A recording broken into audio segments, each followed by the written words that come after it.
Night, sorry. Last night, I met with some of the survivors and the loved ones of the victims of the horrific mass shooting at Robb Elementary School.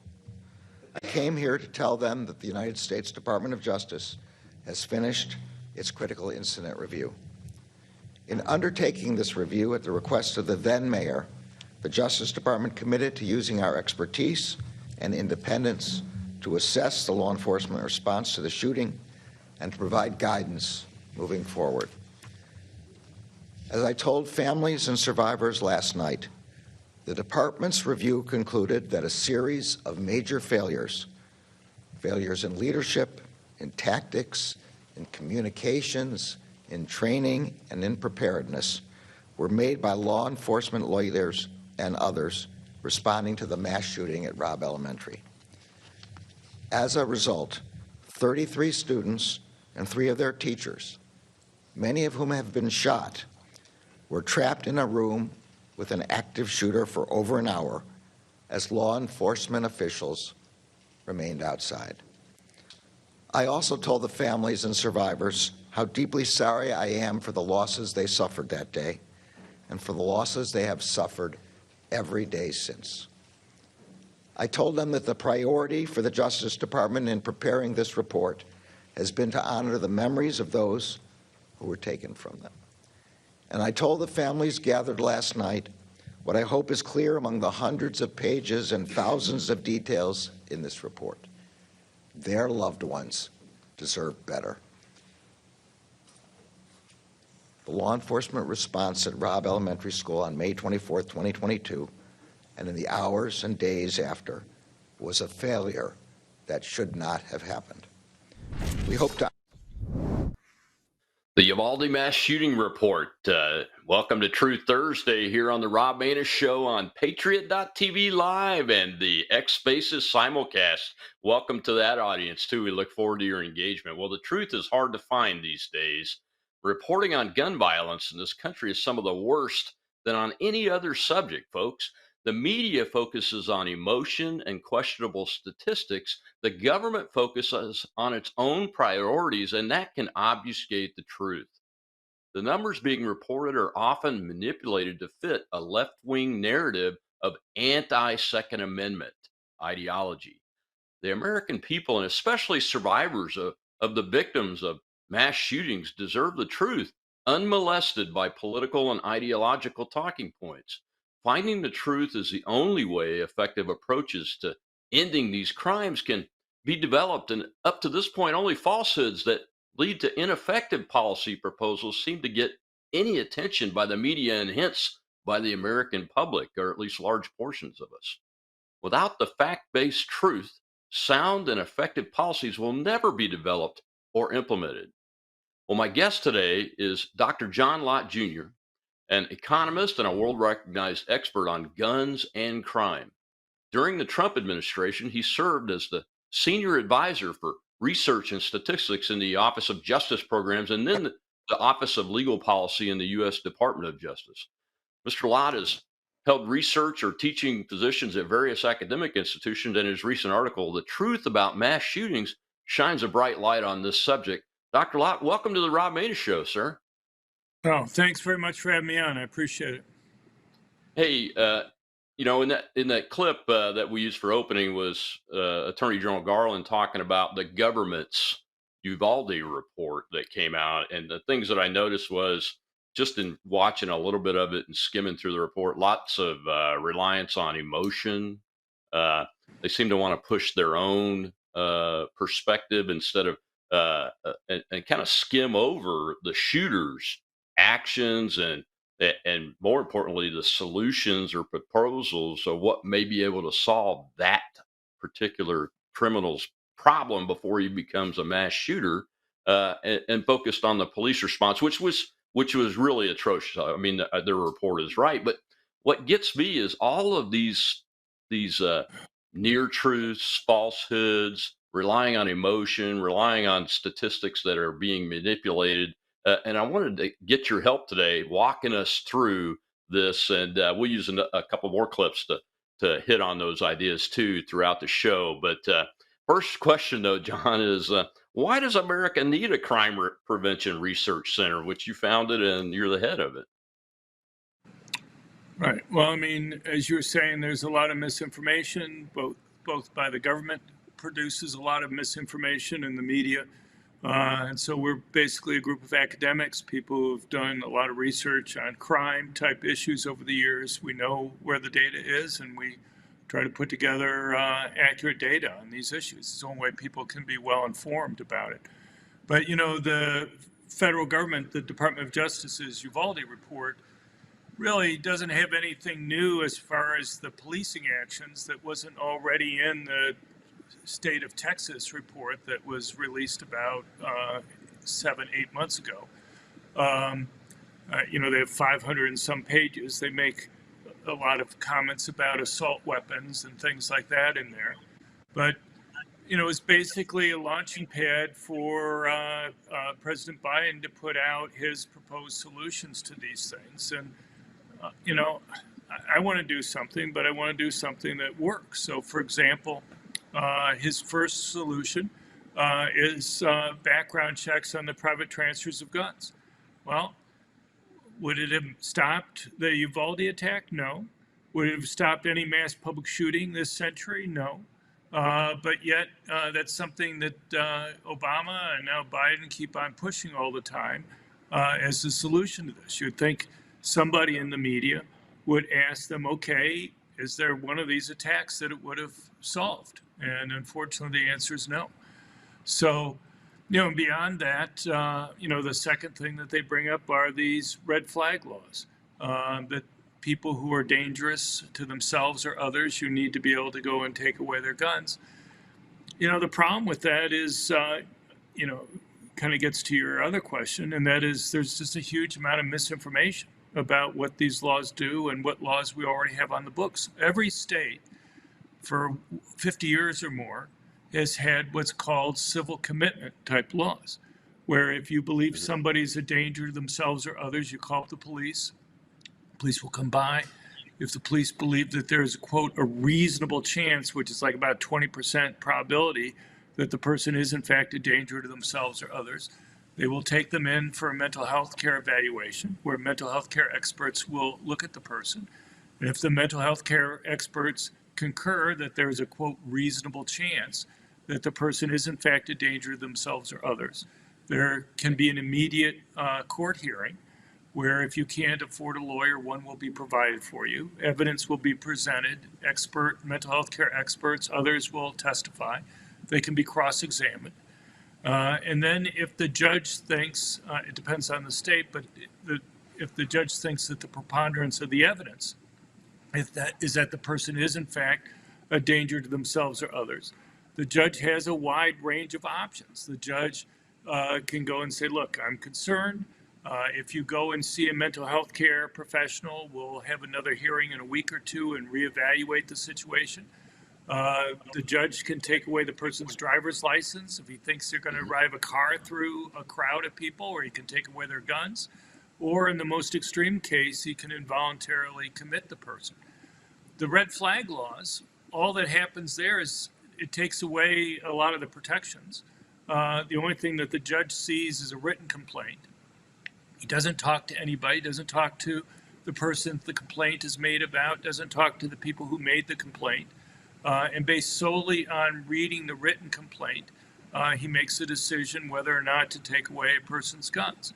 And then at some later date, maybe up to a month afterwards, there can be a court hearing. But you aren't provided a lawyer if you can't afford it. You talk to lawyers involved in these cases. You're talking about something like $10,000 or so for a hearing. And the only thing that happens to you in that case is your gun is taken away from you. Well, you know, I may want to keep my guns, but is it really worth $10,000 to me to be able to make sure my guns aren't temporarily taken away? And the vast majority of people don't hire a lawyer, and because it's just not worth $10,000 to them. So anyway, I could go on, but the point is that there's a lot of misinformation there about what these laws do. You'll see surveys that say, do you think judges should have the option to temporarily take away guns from people who are a danger to themselves or others? And the vast majority of people say yes, but that's Mhm. already the law. It You know, they is. don't say, you know, and they say, well, this shows that most people support red flag laws, but it's just a lot of misinformation there. Absolutely, and unfortunately, a lot of those laws get passed on emotion right after an event, John, and Republican lawmakers and governors up and down the chain of political entities from the local to the state level and federal level all tend to jump on board. A lot of them do. I mean, I think even Ron DeSantis supports a red flag law that he's got No, in no, Florida, doesn't he? no, Or he doesn't support did it. But he come out against that? he's against that. He wants it changed. Oh, That that's was good. passed under Rick Scott, who Yeah. was governor before DeSantis. Yeah. But Okay. no, DeSantis is well educated and understands these issues probably better than almost any other politician in the country. Well, hopefully he'll use his powers as governor to get that law changed. Then I've Well, been he's watching working for on that. that. I mean, this last That's good. year, he got constitutional carry through. That was the big thing that he was trying to push. Uh, Hmm. so, I mean, there's only so many big bills that you can get through in any given legislative session. And Absolutely. prior to that, the Republican leader in the Senate was somebody who'd gotten like $500,000 from Bloomberg, and also had been instrumental in getting a lot of the red flag law and other laws passed. And so he was blocking any change. And it was only after he was replaced and DeSantis was able to get a supermajority in the state House and Senate that he was able to get constitutional carry through and begin to work on some of these other types of laws. He's also pushed hard for getting rid of gun-free zones. I mean, I look at this. If you want to stop school shootings like Uvalde, there's one policy that seems to work extremely well, and that is allowing teachers and staff to carry. You have 20 states that have teachers and staff carrying. You know, Yep. it varies on the number of schools in those different states that allow it. If you're in Utah or in New Hampshire, any teacher with a concealed carry permit can carry. In other states like Texas and Oklahoma, you may have about 40% of the school districts that allow teachers and staff to carry. Yeah. So you literally have many thousands of schools across the country that have teachers and staff carrying, and some for more than a decade or more. Yeah. And yet, of all the attacks since 2000 where anybody's been wounded or killed, every single school attack has occurred in places where teachers and staff are banned from being able to go and carry. One thing I disagree with a number of conservatives on is they want to go and have one uniformed police officer in each school.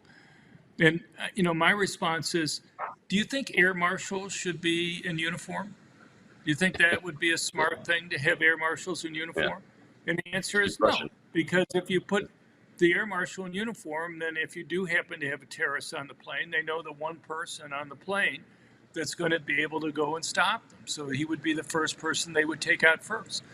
If you have one uniformed police officer in a school, you give huge tactical advantages to the attackers there.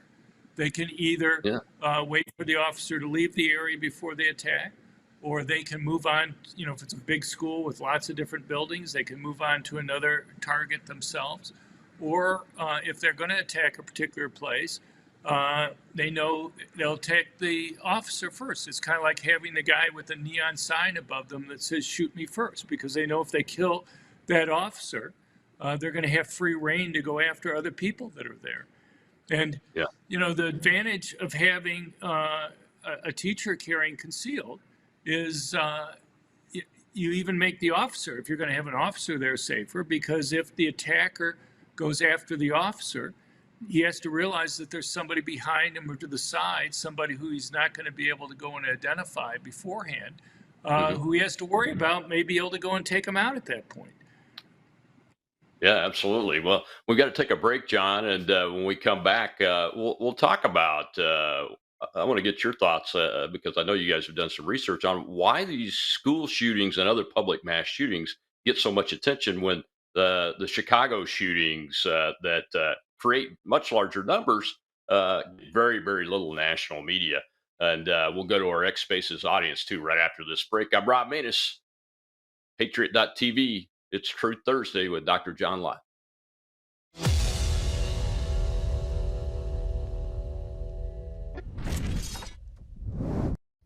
The world is about to shift. Banks are going cashless globally with the emergence of central bank digital currency, which will bring with it programmable money and the ability to turn on or off your purchasing power based on your digital social profile. It's like the equivalent of spyware in your bank account. You need to get out of the system with the world's safest and most private assets, silver and gold. Call Kirk Elliott, PhD at 877-547-5743. That's 877-KIRK-PhD.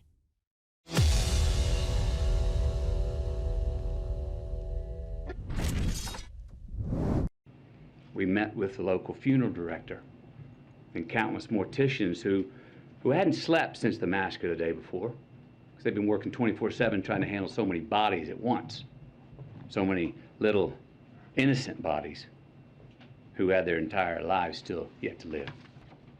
Maite wore green high-top Converse with a heart she had hand-drawn on the right toe because they represented her love of nature. Camilla's got these shoes. Can you show these shoes, please? Wore these every day. Green Converse with a heart on the right toe. These are the same green Converse on her feet that turned out to be the only clear evidence that could identify her after the shooting. How about that shit? Look, is this cure-all? Hell no. But people are hurting.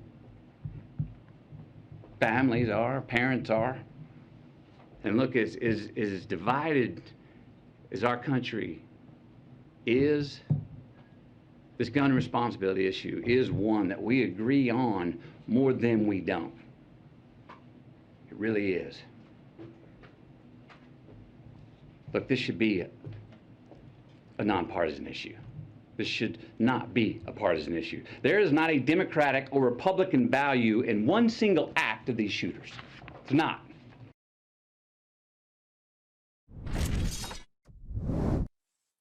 Welcome back to the Rob Maness Show on Patriot.tv Live with our X Spaces live audience. And we're talking with Dr. John Lott today, a gun rights expert and an expert on the media coverage of this stuff. And you know,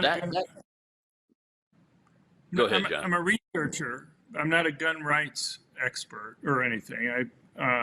Basically, I do research. I've been an academic most of my life. As you said before, I was senior advisor for research and statistics in the Department of Justice. Usually, people on the left want to label you as a, gun rights person. I never make Second Amendment type arguments. That's not the type of thing that I do. My thing is to try to figure out what saves lives. But when you use terms like gun rights out there, it kind of makes it so that others stop listening to you because they think you're biased in some way. But you can look through my writings. I don't make Second Amendment arguments. To me, the bottom line is trying to figure out what saves the most lives. And you listen to something like the person that you just had on, the actor there, and anybody's heartstrings are tugged by those types of things that happen. Everybody wants to stop it, but the question is, I want to do something that works. As we were talking about before with the types of proposals that Biden puts forward, like background checks on the private transfers of guns. I wish somebody would go and ask the president or go and ask his spokespeople, well, this is what you're proposing. Would it have stopped the Uvalde shooting? You're bringing this up as a solution for this. Would it have stopped it? And the answer is no. Would it have stopped any mass public shooting this century? And the answer is no. Yet, why do you push this as your number one solution for these attacks? It makes no sense.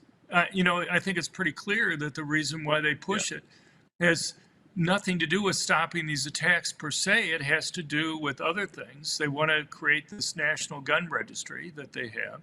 About 2 years ago, it was discovered that the Biden administration had put together a computerized database of almost 1 billion transactions involving guns.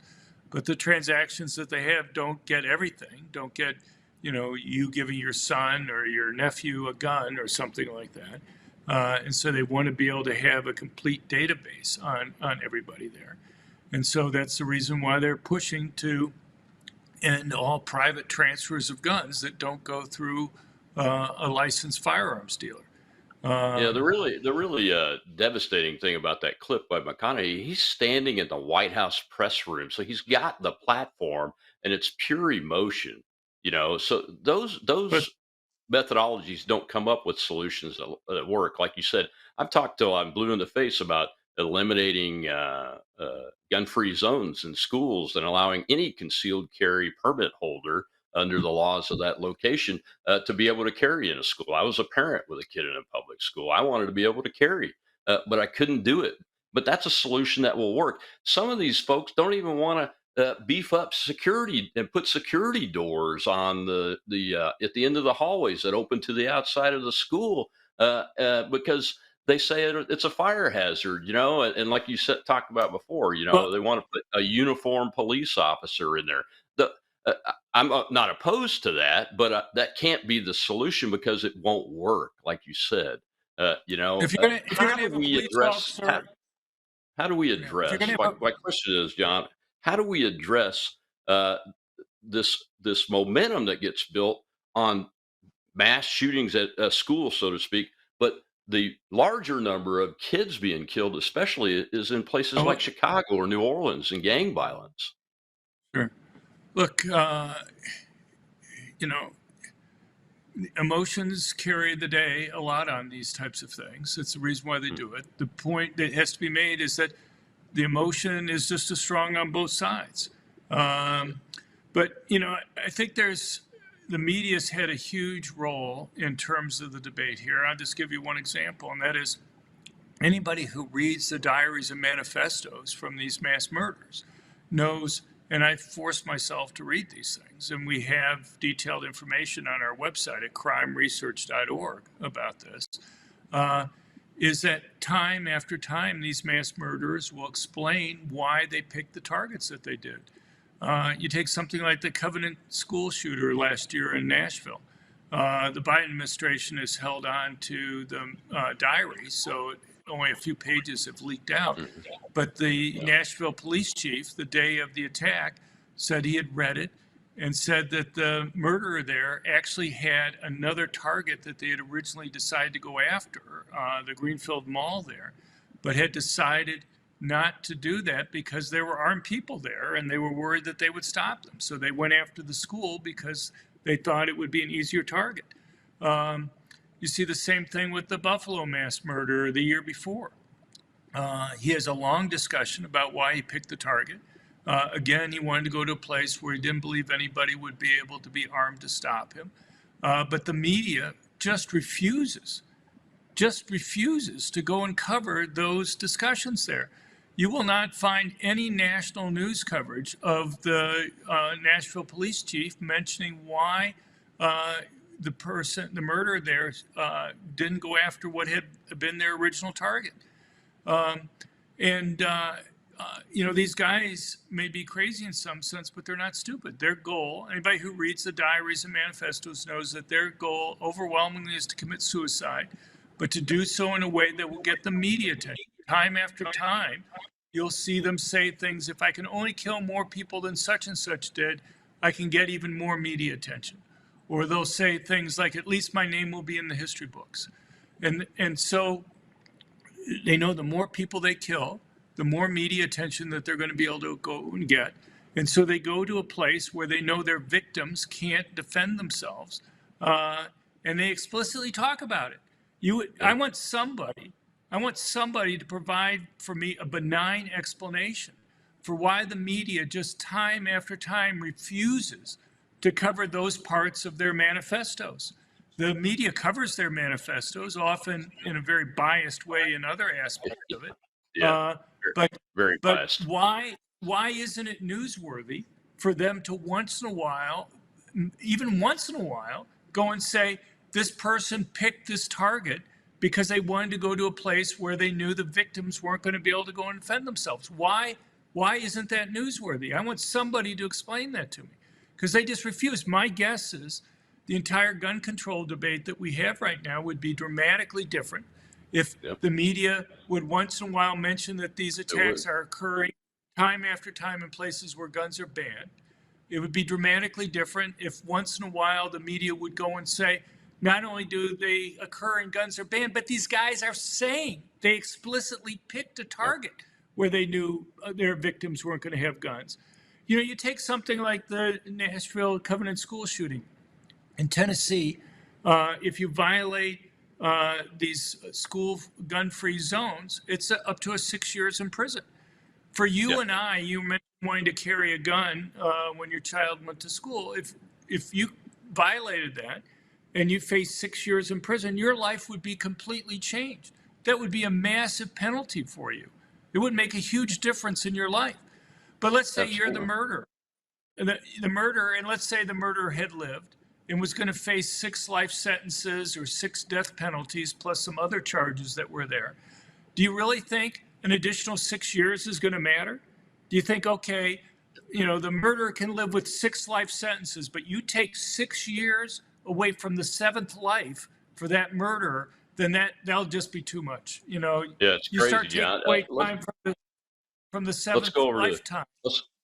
Let's go over to the Spaces Live audience and take a question from there. We've got a hand up. Go ahead, Kat.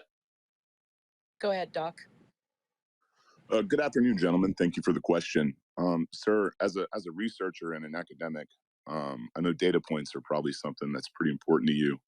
And there's got to be a lot of correlation between these mass shooters that we're not really talking about, whether it's lack of masculinity, like a father figure, psychotropic drugs. Is there anything specifically that you see that stands out among all these shooters as a correlation? Great question. Well, I think it's just you have people who are suicidal overwhelmingly, and they feel unappreciated, and they want, I mean, people have always wanted to commit suicide, but you find that someplace along the line, 30, 40 years ago, people discovered that if they commit suicide in this way, they can get attention. As I was saying earlier, you have people who say, well, you know, at least my name will be in the history book, or at least I'll get, if I kill more people than such and such did, I'll get even more media attention. So you want people, you have people who feel unappreciated. You know, the girls won't go out with them on dates, or women won't, and they want people to know that they were here, that they meant something. And by killing lots of people, they can do that. You see something like the Sandy Hook mass murderer. He had, according to police, done what was the equivalent of a doctoral dissertation, where he had looked at mass public shootings over the previous 40 years and graphed out the relationship between the number of people killed and the amount of media coverage that they got. In order to prove to himself if he could go and kill more people, he could go and get more media coverage. His goal was to go and kill more people than the Norway killer had killed in 2011. He murdered with guns. There was other deaths that he caused, but just with guns, 67 people. And he wanted to kill more people than the Norway killer, who's had a larger mass public shooting than anybody in the United States. And because he wanted to get even more international media coverage than the Norway killer had gotten. And you see that type of discussion time after time. The stuff about drugs, I don't really think explains it. You know, we don't know how many people were taking these drugs. We know about half these people were seeing mental health care professionals prior to their attacks. But the thing is, the issue with the drugs in terms of some type of psychiatric break really only occurs when you have changes in the level of drugs that they're given. And those are usually relatively short run type things that may be, within a couple weeks or whatever of the change in the dosage that they're getting. And the problem is that these guys are planning these attacks 6 months, a year, 2 years. The Sandy Hook killer was planning it 2.5 years in advance. So I don't really think that can explain it. A number of these guys, all this data, that we're talking about is available on our website at crimeresearch.org. We have very detailed data on fatherlessness and all sorts of other things, whether they served in the military, basically anything you want to know, how they obtained their guns and everything else. The race of the victims, the race of the murderer that's there, whether they were racist, whatever. We have detailed information on all that stuff. And, it's, I think the basic thing, look, well over 70% of these mass murderers have no political views. They're just purely people who want to go and commit suicide. Even a lot of the people that have some type of political view of one type or another just want to commit suicide. And they want to do so in a way that's going to get them attention, either for themselves or for some cause that they have. And so that's what you have to deal with. You have to take away their goal, and their goal is to get media attention.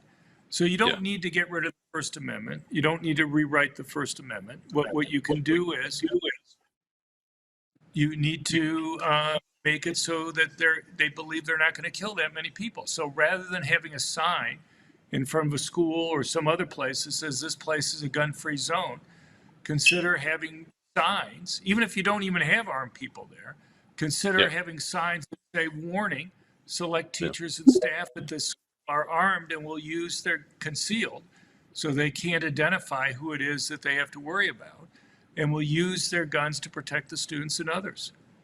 Exactly.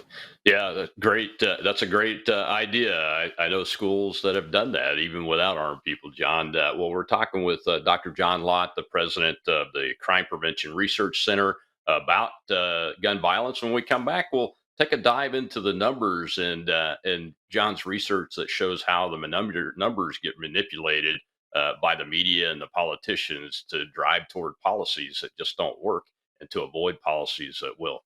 I'm Rob Maness. We'll be right back after these messages.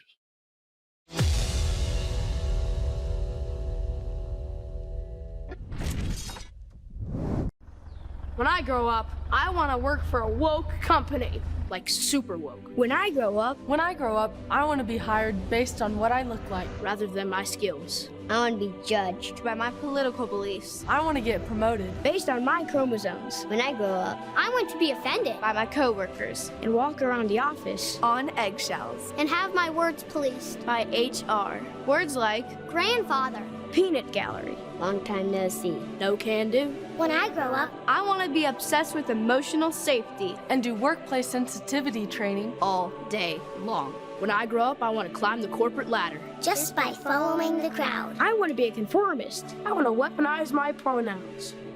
What are pronouns? It's time to grow up and get back to work. Introducing the #1 woke-free job board in America, redballoon.work.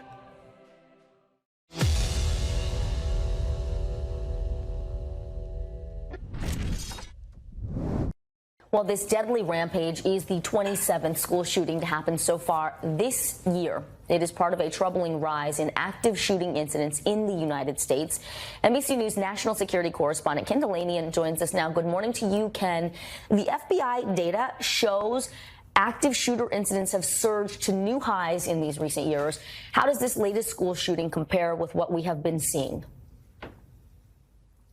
Good morning, Vicki. Yeah, this has been getting a lot of attention. These numbers just happened to be released a few days ago. And what they show is that there were 61, according to the FBI, active shooter incidents last year. And that's up from 40 the year before and 30 the year before that. So they've roughly doubled these things over the last 2 years. And just to be clear, the FBI counts active shooter incidents as these sort of random incidents where people are trying to kill other human beings in public, not including gang violence, drug violence, other sort of kinds of murders, just these kinds of incidents that we've witnessed in the last couple of weeks. They're on the rise. Researchers are not exactly sure about why. The pandemic may have played a role. There's certainly a copycat factor, but whatever the reason, it's a really, really disturbing trend, Vicki.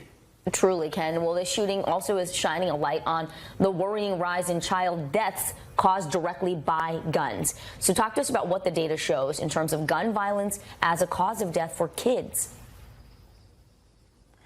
This is really eye-opening. The data is a little old on this, but in 2020, for the first time, more children were killed by gun violence than in car accidents. For years, car accidents were the leading cause of death for children, which makes sense. In 2020, that changed, and the numbers are shocking. Of around 45,000 people killed by guns every year, or in 2020, about 4,300 of them were children. And that's obviously not just mass shootings, that's accidents, that's murders, that's all sorts of gun deaths, but just an astounding number that most Americans probably don't think about on a daily basis, but there it is. Welcome back to the Rob Maness Show Live. It's Truth Thursday, and we're talking with the president and founder of the Crime Prevention Research Center, Dr. John Lott Jr., about these issues. And John, I call that clip the conflation clip because it conflated at least three different issues together and tied them all to the Uvalde shooting, which was a mass public shooting event. But almost all of the things that they were talking about were really not mass public shooting events in that clip, were they? No. Well, look, a mass public shooting is 4 or more people killed in a public place, not involving some other type of crime like a gang fight over drug turf or a robbery. The active shooting data, where they're talking about 61 cases from the FBI, those are similar, but it's like any time a gun is fired in public, not, trying to harm somebody else, anything from a shot fired and missed, all the way up to a mass public shooting. The vast majority of those cases are, one person wounded or whatever that's there. And obviously that's something that's concerning. But, if you look at mass public shootings, and the active shootings also exclude robberies or gang fights over drug turf, and also have public place. The difference is in the number of people hurt there. But, if you look at mass public shootings, since 1998, there's between 1 and 8 of those a year. The average is something over 3 a year. So, are these horrible situations? Yeah, but they're a lot rarer than most people would think. When you're talking about the 27 school shootings that were occurring, that's a completely different animal there. That's from data from places like the Gun Violence Archive, which is a gun control group, and they define it yet differently. They look at 3 or more people injured and or killed. So injured doesn't even necessarily mean shot.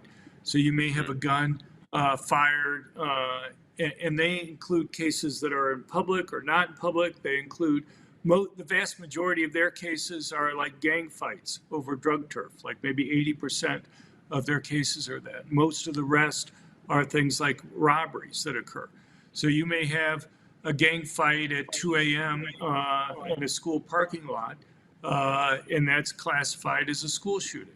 Are those bad? Yeah, sure. Gang fights over drug turf bad? Yeah, sure. Nobody wants to have anybody get injured or killed or wounded or anything else from any type of attack. But what I would argue is that the causes and solutions for trying to stop drug gangs fighting against each other over drug turf are dramatically different than you're going to have for these other types of mass public shootings that we're talking about. And, one question you asked from the beginning, you've asked at least one other time, and that is, compare the news coverage for the attacks in Chicago versus these other types of cases. And there's a big difference. I mean, Chicago, you may hear, well, there are 28 shootings in Chicago over the weekend. But you don't hear about the coverage of the individual cases that are there. And the reason why you don't hear about them is because they're overwhelmingly, almost all, drug gangs fighting against each other over drug turf. And while, again, you don't like stories where people get killed, so it's pretty understandable the difference between those types of cases that are there, and yet, so what you often have happen is what we just saw in this news report. They'll talk about Uvalde, and then they'll say, and we've had 550 mass shootings over the course of the last year. Biden does that regularly. The problem is that the data that he has is this measure from the Gun Violence Archive, and it's kind of really comparing apples and oranges. Again,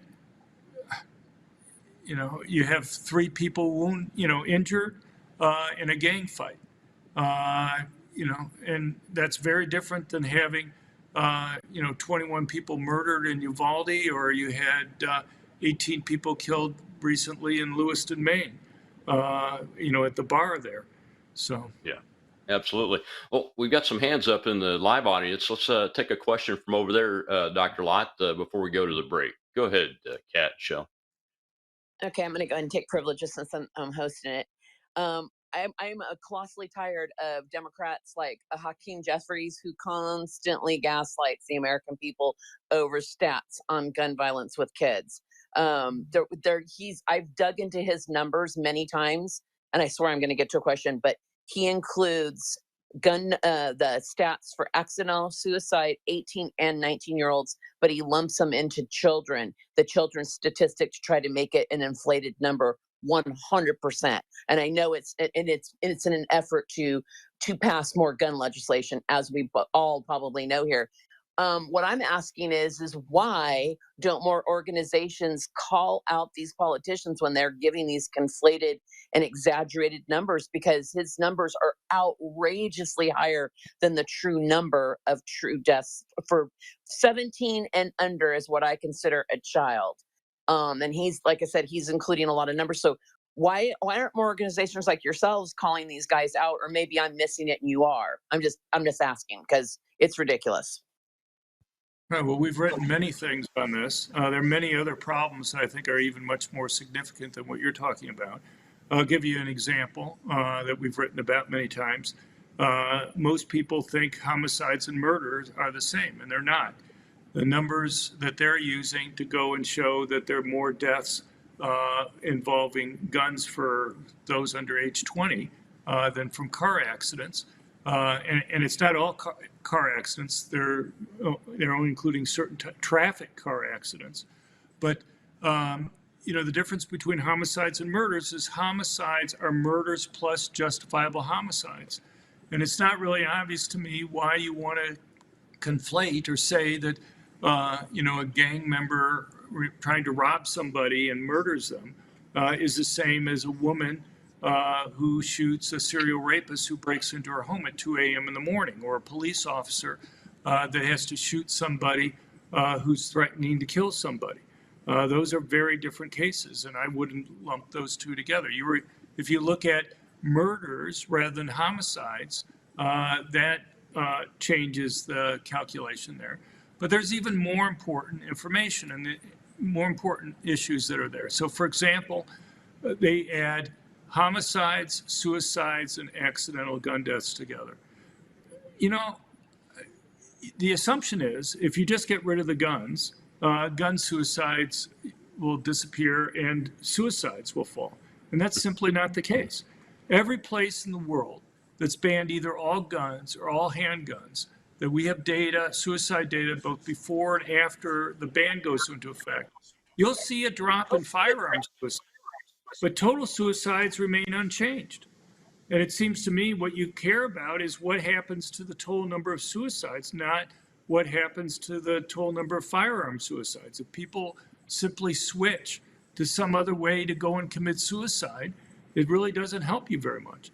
And as far as murders go, every single place in the world that's either tried to ban all guns or all handguns has seen total murders increase after those bans have gone into place, and often by very large amounts. I mean, people in the United States have seen what happened in Chicago and Washington, D.C. They saw the big increases in murders and violent crime after those handgun bans went into effect in those places. gun control advocates will say, well, that really wasn't a fair experiment because unless you go and you ban guns every place, people could still get guns from the rest of Illinois or Indiana or from Maryland or Virginia. But the problem is that may explain why it didn't fall like they were predicting, but it doesn't explain the big increase. People could get guns from those places to begin with. And, you know, the thing is, so they said, well, you got to ban guns every place in the country. Well, there's countries around the world that have banned guns every place in a country. You even have island nations that have banned guns. And yet every single time that you've had a gun ban, total murders have increased. And there's a simple reason for that, and that is when you ban guns, you have to ask who are the people who are most likely to obey the law. And if it's basically the most law-abiding, good citizens who obey the ban, not the criminals. Even if you take a few guns away from the criminals, if you're primarily disarming the law-abiding victims there, you actually make it easier for criminals to go and commit crimes. And you often see threefold, even sevenfold increases in murder rates occurring after gun bans have gone into effect. And, you know, go ahead. The good guys lose their guns. They're no longer around to do anything in numbers enough to have a positive effect. Well, we got to take our last break, John. When we come back, we'll hear a short clip from the worst offender of using bad numbers to push his political ideology against a firearm that the numbers just don't support would have a positive impact on saving more lives. I'm Rob Maness on Patriot.tv Live. We're talking with Dr. John Lott Jr., the president of Crime Prevention Research Center. We'll be right back.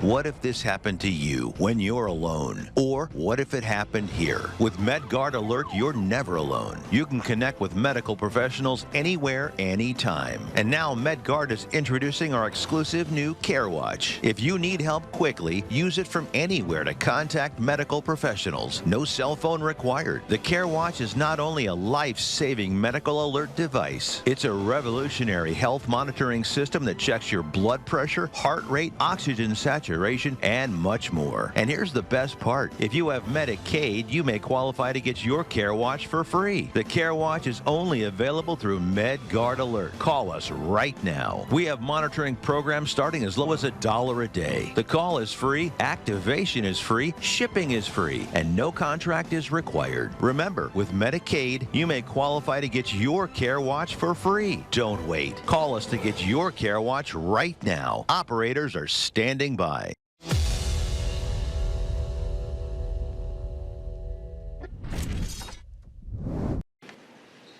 I realize this is a really tough day for all the families. Remembering is important, but it's also painful. 1 year ago today, Robb Elementary School in Uvalde, Texas, turned into another killing field in America. A few days later, Jill and I traveled there and stood before those 21 crosses outside the school. On each cross, a name, like in these candles behind us, 19 children, 9, 10, 11 years old, and 2 devoted educators, and 17 more injured. Standing there in Uvalde, Jill and I couldn't help but think that too many schools, too many everyday places have become killing fields in communities all across every part of America. And in each place, we hear the same message: do something. For God's sake, please do something. We did something afterwards, but not nearly enough.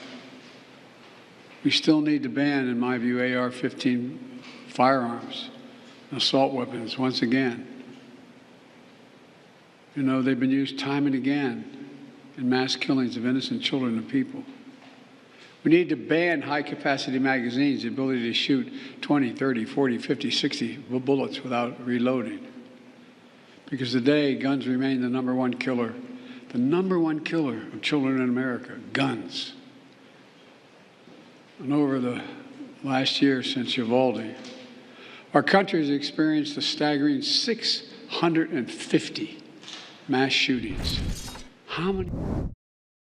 Welcome back to the Rob Maness Show on Patriot.tv Live. It's Truth Thursday. We're talking with the president of the Crime Prevention Research Center, Dr. John Lott Jr., who studies and researches these gun violence numbers and puts out proposals, research papers that tell the truth and the facts. And none of what that guy just said, Joe Biden there, was really based on fact, John. I mean, it's incredible that 650, and to hear him tell it, white supremacists are carrying AR-15s around the country and have shot 650 kids, the way he puts that, and the way the media really allows the narrative to be built over time. And as we've been talking in the show, that doesn't help find a solution to save lives. Right. Well, I mean, there are lots of false claims that are there about, we've already gone through these things like the gun violence archive numbers. They're really comparing apples and oranges. His discussion about children dying, we've gone through that discussion. His discussion about AR-15s and assault weapons. If you look at all the mass public shootings in the United States from 1998 on, you're talking about 16.9% of them involve only a rifle of any type. And it's not even the most deadly ones. The most deadly attacks aren't the ones that use rifles, aren't the ones that use so-called assault weapons. The most deadly attacks are the ones that use multiple different types of guns. People go in with a handgun and a rifle and maybe a shotgun. Again,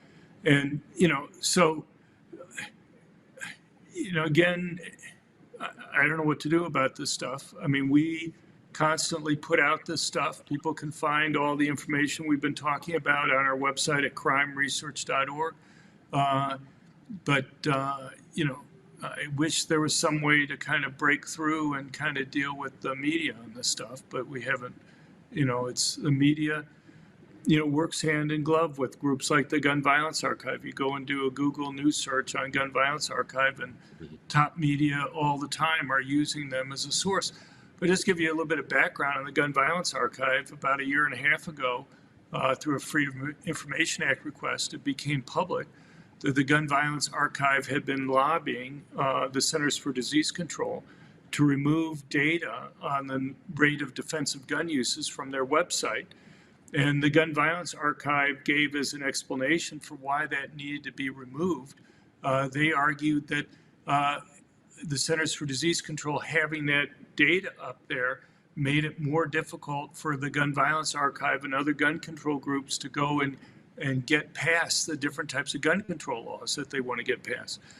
The notion that you would go to a scientific organization, at least one that claims to be a scientific organization like the Centers for Disease Control, and go and argue whether they should put out information should depend on whether it makes it easier or harder to go and pass particular types of gun control laws that people want. Just seems inappropriate for the Centers for Disease Control to consider that, and it seems inappropriate for anybody to make those types of arguments to the Centers for Disease Control. But I mean, I suppose it's not too surprising. I mean, after all, it became public that the Centers for Disease Control was, letting the teachers' unions go and help determine their policies with regard to whether schools would remain closed or not during COVID. Obviously, politics were involved with that too. But I mean, the Biden administration was instrumental in getting the CDC to talk to the Gun Violence Archive.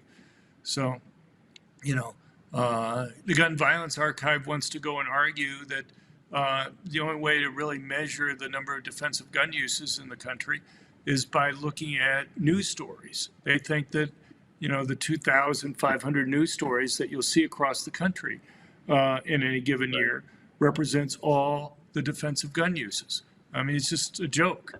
You only have about 23% of violent crimes are reported to police.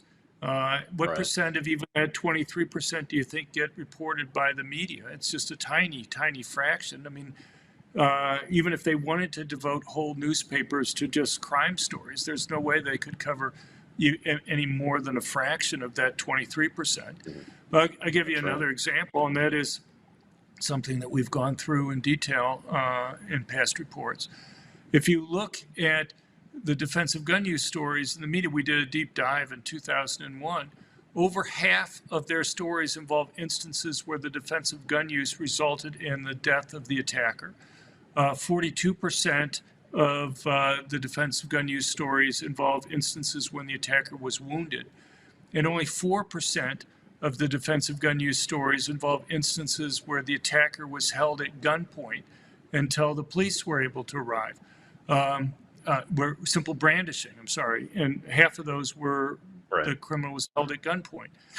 Now, the best evidence that we have indicates that it's not 4% of defensive gun uses involve brandishing, but like 95% of defensive gun uses involve brandishing.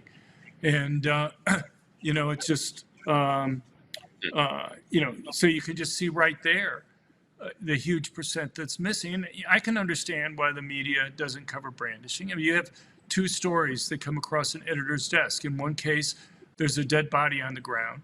In another case, let's say a woman's brandished a gun, the would-be criminals run away, no shots are fired, no dead body on the ground, no crime actually committed. You're not even, maybe more importantly, you're not even sure what crime would have been committed. Which story would you pick if you're an editor? I know I would pick the dead body on the ground more than I'd pick the case where you're not even sure what crime would have been committed. Yet, so you have a huge percentage of defensive gun use cases that would never get considered newsworthy. But yet, places like the Gun Violence Archive wants to go and argue that just looking at news coverage will get you all the defensive gun use stories that occur. Yeah, the news coverage is just so reliable these days, John. Well, thank you so much for joining us today. I hope that someday there will be a politician education course online or something. Maybe there is that will educate them on the great research and the facts that you compile at your website. I've been to it before, even the show before, because I've been aware of your work and everything, and use it myself. But you would think they would do that. Where's your website one more time before we let you go and close out the show? It's at crimeresearch.org, crimeresearch.org. But people can sign up for our email blasts. Once every 2 weeks, we send out an email with the various research that we've done with some commentary that's not on the website. And so, it's probably the best way to kind of keep up with everything. We send that out on Saturday mornings once every 2 weeks. But they can sign up for it at crimeresearch.org. Roger that. Crimeresearch.org. Dr. John Lott, the president of the Crime Research Center and the founder of that. Well, that's it for today on Truth Thursday. We'll see you Monday on More War Mondays. We'll have guest retired Marine Corps Colonel Gannon Burton from Mississippi, my home state, who's running for U.S. Senate against an establishment politician that loves to spend your money on places like Ukraine and not on your southern border quite as much. So it should be an interesting conversation getting his views about all the war policy and spending that's going on out there. Until then, I'm Rob Maness at Patriot.tv Live. We'll see you soon.